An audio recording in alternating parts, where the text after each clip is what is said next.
odgovorili, ne? Maja, hvala. Lep pozdrav, torej gospod Zandrnik, kratko, v bistvu precej presenetljivo, prejšnji teden oziroma konec tedna izstopil iz Sakromano v SDS-u, to objavil na Facebooku, med drugim, danes pa kandidat Slovenske ljudske stranke. Kje je bil ta preskok, kaj se je zgodilo? Malce v šali je bilo prej rečeno, da je mene na politično prizorišče leta 90 prinesla poplava, ki smo imeli v Savinjski dolini. Jaz sem se takrat hipno po nekem notranjem glasu odločil, da stvari ne tečejo tako, kot bi morale v Savinjski dolini in da se je treba nekako vklopiti v reševanje problematike. V teh 5 letih na samostojni poti pažam, da imamo ponovno poplavo v Sloveniji. Poplavo, ki nas zadolžuje za 1 milijon evrov na uro. Če smo gledali posnetke v Bosni, tam so bile tudi žrtve, ampak tudi v Sloveniji imamo žrtve tovrstnega početja. In sprašal sem se, kaj bom odgovoril mojim vnukom in otrokom, ko me bodo čez nekaj let vprašali, kje si pa bil takrat, ko se je dogajala poplava za 1 milijon evrov zadolževanja na uro. A si stokal za šankom in tuhtal, kako je nam hudo, a si bil pripravljen kaj storiti. Tako da je bila zelo, veliko, taka hipna odločitev, ko me je poklical kolega Pukšič v sredo zvečer. In rekel, a greš kandidat k nam. Do jutri zjutraj imaš čas, da se odločiš. Prvi odgovor je bil, prej bo ne kot ja. Potem pa ta uvod, ki sem vam ga povedal na začetku, je bil tisti, ki mi je rekel, glej, otrokom moraš nekaj odgovoriti, vnukom moraš nekaj odgovoriti.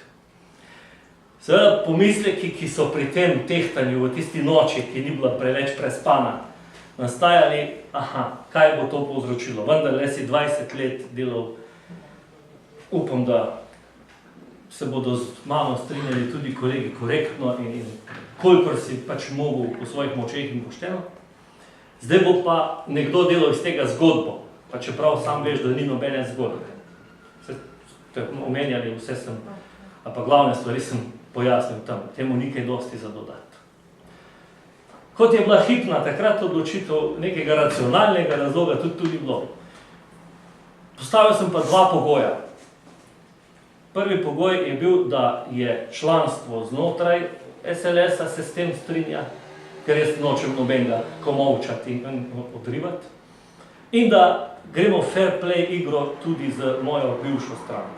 Rekel, ne morete postaviti teze, ali pa ne moramo, ker če želite drugače, se tega ne bom šel. Da boste rekli, oni so slabi, mi smo pa dobri, zato je zamernih prestop. In ker sta ta pogoja bila izpolnjena, smo se v četrtek zvečer s predsednikom Bogovičem dobili. V dolgem dvournem pogovoru videli, da praktično programske usmeritve imamo enake ali pa podobne, kot jih jaz zagovarjam.